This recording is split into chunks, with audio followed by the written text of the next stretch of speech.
Saya Bayu Saputra sebagai Kepala Kantor dari Bursa Efek Indonesia Perwakilan Bengkulu.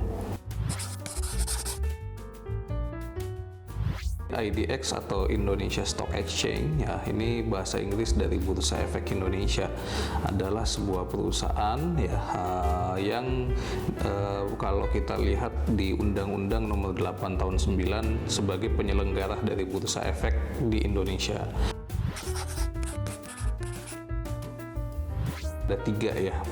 Yang pertama sebagai fungsi pencatatan ya. Jadi Bursa Efek ini ibaratnya mereview, memfilter dan juga menganalisis perusahaan-perusahaan yang ingin masuk ke dalam Bursa Efek Indonesia sebagai listed company atau perusahaan tercatat. Kemudian kami juga punya fungsi yang namanya perdagangan.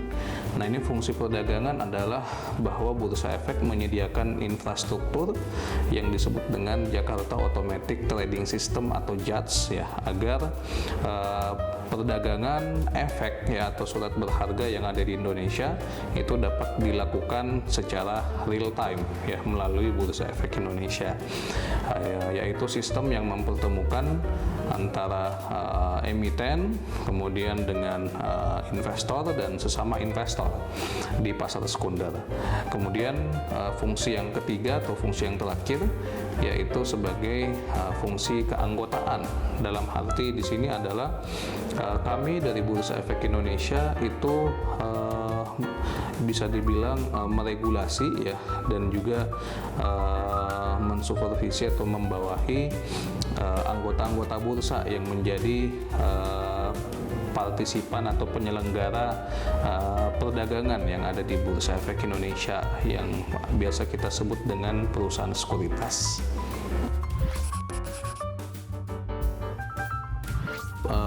Bursa Efek ini sebagai penyelenggara ya atau fasilitator di pasar modal Indonesia, dan Bursa Efek ini menjadi satu-satunya lembaga yang menjadi fasilitator tersebut. Perusahaan yang menjadi perantara ya, yang menjadi perantara untuk menyediakan aplikasi perdagangan efek ya yang ada di Bursa Efek Indonesia. Nah, misalnya kalau kita bisa analogikan gitu ya, ibaratnya Bursa Efek ini itu seperti mall ya. Jadi kami ini seperti marketplace ya, marketplace. Kemudian di dalam marketplace itu kan banyak merchant, banyak toko ya. Nah, toko-toko ini atau merchant-merchant inilah yang disebut dengan perusahaan sekuritas yang langsung direct selling produk-produk di pasar modal kepada para investor atau kepada para nasabahnya. Yang pertama, pastikan perusahaan sekuritas itu telah terdaftar di Otoritas Jasa Keuangan, jadi sudah memiliki izin dan legalitas. Kemudian yang kedua, terdaftar sebagai anggota bursa. Jadi perusahaan sekuritas tidak semuanya menjadi anggota bursa, namun anggota bursa sudah pasti perusahaan sekuritas. Nah, kemudian yang ketiga, pastikan bahwa aplikasinya ini sesuai dengan kebutuhan kita. Misalnya kita orangnya sangat mobile dan hanya bisa melakukan transaksi efek melalui online atau pembukaan akunnya melalui online, maka pilihlah perusahaan sekuritas yang menyediakan fitur itu ya, fitur online misalnya. Jadi beberapa sekuritas memang punya fitur-fitur keunggulannya masing-masing, jadi pilihlah yang sesuai dengan kebutuhan kita.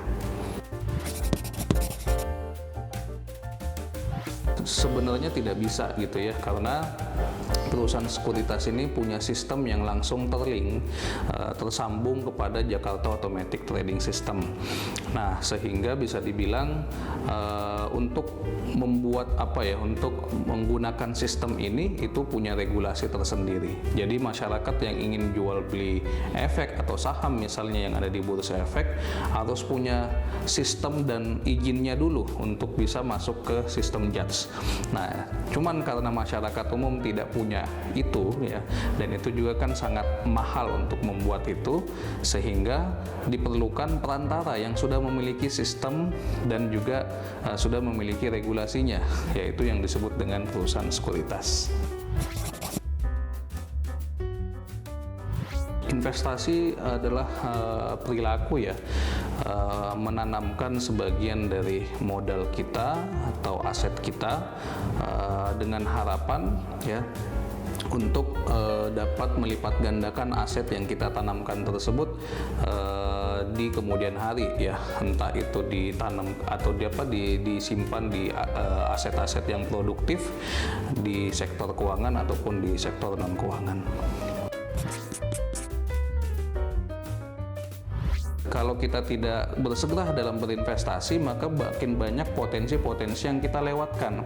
Karena saham-saham yang ada di bursa efek ini kan secara rata-rata, secara jangka panjang itu mengalami kenaikan. Jadi semakin lama kita menunda untuk berinvestasi, nilai saham ini kan rata-rata terus naik ya. Jadi makin banyak potensi keuntungan yang kita lewatkan. Maka jawaban yang terbaik adalah sekarang.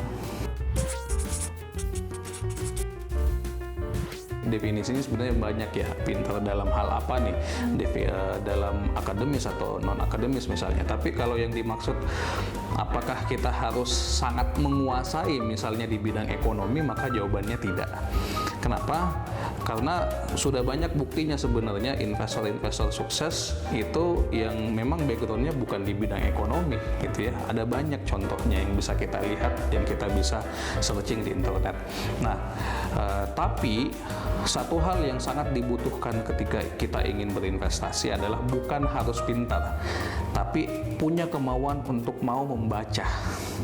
Karena investasi ini kita butuh memahami bagaimana sih kinerja dari surat berharga yang kita miliki. Misalnya kalau kita investasi di saham, harus tahu betul dengan perusahaannya. Nah, untuk mengetahui perusahaannya ini seperti apa, bagus atau tidak, prospeknya menguntungkan atau tidak, kita harus baca. Karena kalau tidak dibaca, ya kita sama aja seperti beli kucing dalam karung, seperti itu. Keuntungannya sebenarnya sangat luas ya. Salah satunya bagi negara tentu saja sebagai sumber pajak, kemudian juga sumber keterbukaan ya, karena negara sangat senang sebenarnya dengan keterbukaan. Makin banyak perusahaan yang go public di bursa efek, maka perusahaan-perusahaan ini makin terbuka ya, sehingga pemerintah makin lebih mengenal ya perusahaan-perusahaan ini secara dalam gitu ya, secara mendalam. Ini juga ada banyak ya, tentu salah satunya untuk mendapatkan passive income ya. Jadi investasi di pasar modal untuk memperoleh passive income bagi masyarakat yang berinvestasi. Dalam arti passive income ini uangnya yang bekerja untuk mereka ya, menanamkan modalnya di pasar modal, maka uang itu akan bekerja ya, akan melipat gandakan dirinya sendiri, dalam artian seperti itu ketika diinvestasikan di tempat yang tepat. Saham ini sangat cocok bagi mereka yang suka dengan tantangan, yang ingin mau terus mengupdate informasinya. Kemudian mereka yang siap dengan resiko dan ingin mendapatkan keuntungan yang cukup tinggi. Maka kalau ada orang yang seperti itu, cocoknya di saham. Tapi bagi masyarakat yang tidak ingin terlalu banyak menanggung resiko atau tidak kuat dengan resiko, namun hanya ingin mendapatkan keuntungan yang secara perlahan namun tidak terlalu tinggi, maka ini bisa jadi cocoknya berinvestasi di surat utang atau obligasi. Karena di obligasi ini tingkat keuntungannya, rate-nya sudah ditentukan dari awal, fixed income gitu ya. Namun memang secara potensi keuntungan ya tidak bisa melebihi dari yang sudah ditentukan. Nah, kemudian juga ada reksadana. Nah, ini cocok bagi masyarakat yang ingin berinvestasi tapi tidak ingin terlalu banyak menghabiskan waktunya untuk mengelola investasi atau portofolionya. Jadi mereka bisa mempercayakannya kepada orang yang sesuai bidangnya, yaitu manajer investasi. Nah, jadi manajer investasi inilah yang mengelola investasi kita yang disebut dengan produk reksadana. Jadi tiap instrumen instrumen ini tipikalnya beda-beda ya, tergantung kita nih cocoknya yang mana.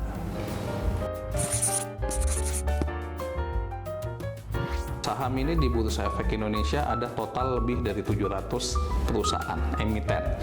Nah, ada yang harganya mulai dari 1 juta, ada yang 100.000, ada bahkan yang 10.000, 5.000 pun ada.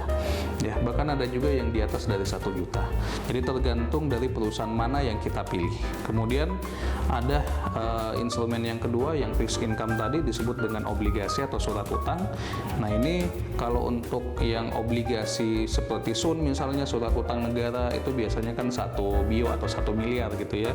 Tapi kalau untuk obligasi retail, misalnya seperti obligasi retail Indonesia, nah itu biasanya 1 juta udah bisa.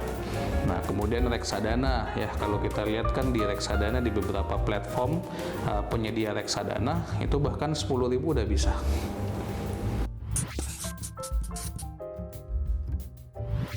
Yang paling pertama adalah kenali diri kita dulu ya. Kita ini tujuannya apa sih berinvestasi?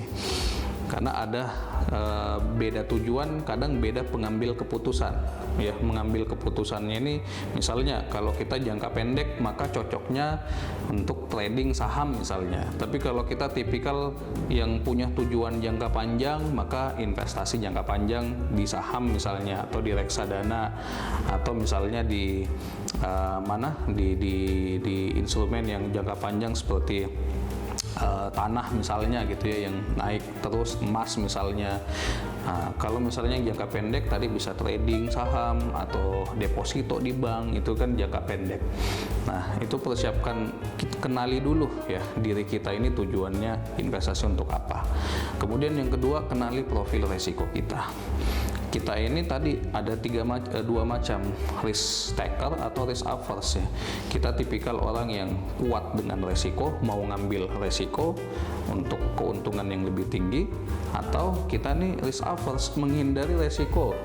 Nggak apa-apa deh, yang penting resikonya rendah, nggak apa-apa keuntungannya nggak terlalu tinggi, yang penting resikonya rendah. Kan ada orang seperti itu ya. Jadi kita kenali dulu nih, karena kalau kita risk taker maka sebaiknya investasilah ke instrumen-instrumen yang high risk high return.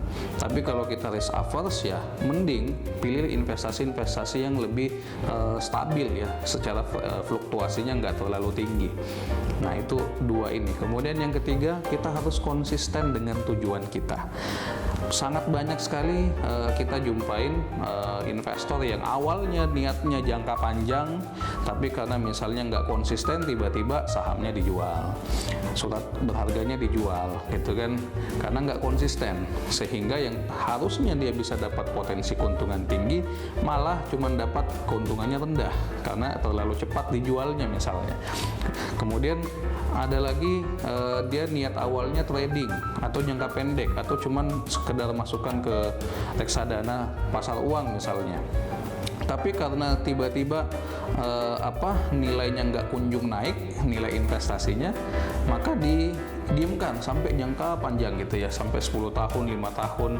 Nah, ini kan artinya nggak sesuai dengan niat awal gitu ya. Karena banyak sekali kita lihat di luar sana, mereka yang beli saham dengan fundamental kurang bagus, tapi disimpan secara jangka panjang.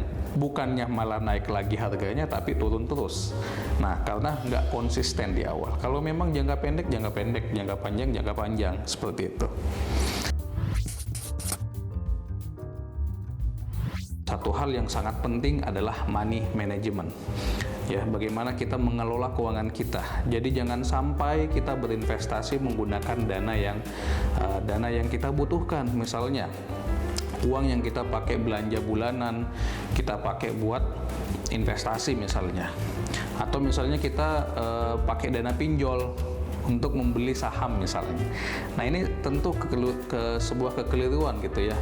Jadi pakailah dana-dana yang yang tidak kita butuhkan, atau ibaratnya dana dingin gitu ya. Jadi kita lebih siap untuk menanggung resiko, dan juga kita bisa memaksimalkan dari potensi keuntungan yang akan kita dapatkan. Nah, yang terakhir adalah kita harus terus mengupdate informasi ya, karena berinvestasi itu bukan sekali dua kali di awal aja. Kita investasi, kita juga harus tahu perkembangannya ya, karena dinamika itu sangat cepat ya update-nya, sehingga berita-berita, apalagi kalau kita berinvestasi di pasar modal, mau nggak mau kita harus banyak baca ya, minimal sekali seminggu, sekali sehari kita harus update informasinya.